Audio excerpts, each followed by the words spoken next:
Assalamualaikum warahmatullahi wabarakatuh. Selamat pagi anak-anak. Semoga sehat selalu ya. Kita ketemu lagi.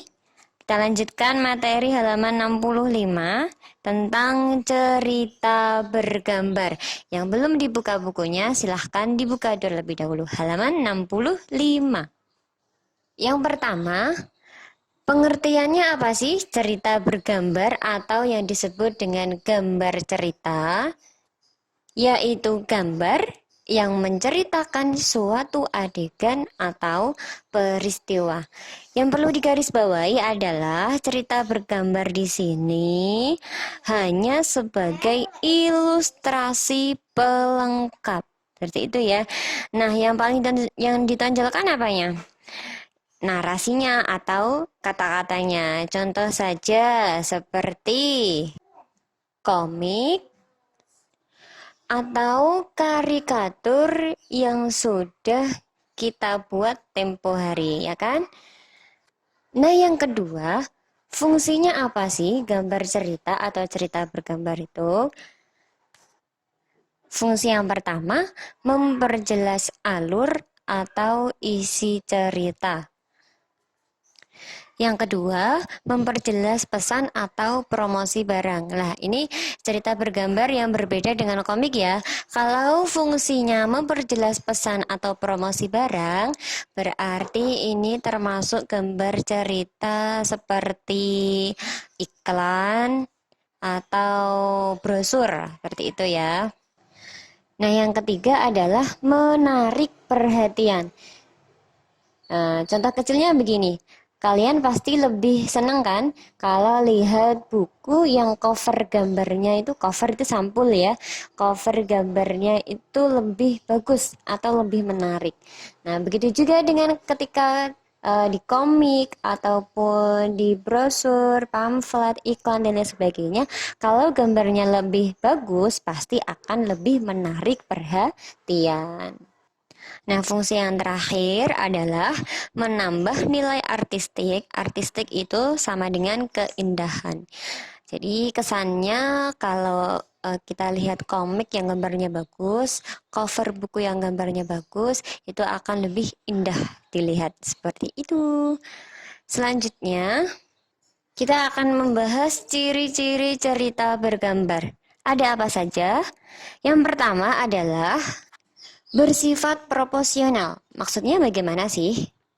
Pembaca akan terlibat emosionalnya.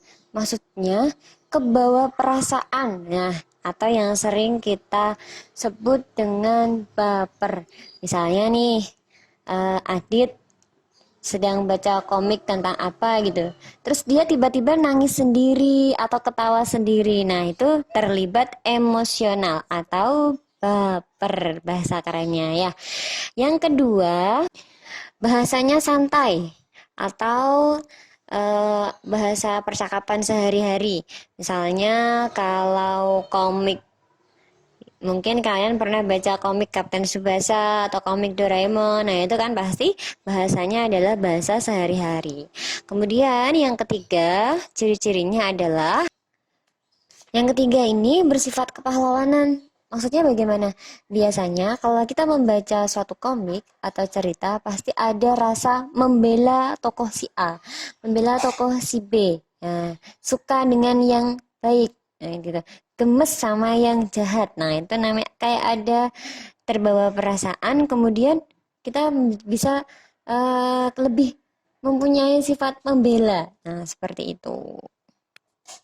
Selanjutnya, ciri-cirinya adalah penggambaran watak. Nah, otomatis ya, contoh saja nih komik Kapten Tsubasa. Pasti yang Tsubasa itu baik, kemudian nanti ada musuhnya yang jahat atau buruk, terus licik dan lain sebagainya itu ya. Sama sudah tahu semuanya, itu contoh. Atau mungkin juga komik tentang Cinderella atau cerita apa bergambar, yang lainnya pasti ada tokoh baik, ada tokoh buruk, dan tokoh pembantu seperti itu yang sudah kalian ketahui pastinya. Selanjutnya, nah, ciri-ciri selanjutnya adalah humor. Nah, pasti ya kalau komik atau dan lain sebagainya, karikatur itu pasti ceritanya mengandung humor. Selain gambarnya lebih menarik, kalau narasinya mengandung humor, pasti juga akan lebih menarik. Selanjutnya, ini sekalian ya kita bahas halaman 75, silahkan dibuka, tentang teknik menggambar cerita. Ada dua teknik. Yang pertama adalah teknik kering, dan yang kedua adalah teknik basah. Kita bahas satu persatu.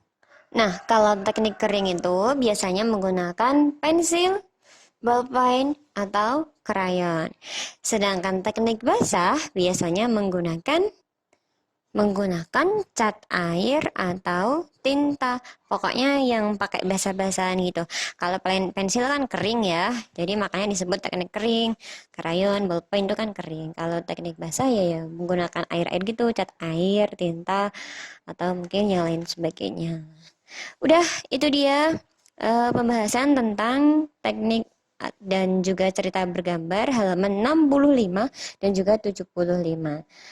Tetap di rumah, jaga kesehatan, berdoa, dan tetap belajar. Wassalamualaikum warahmatullahi wabarakatuh.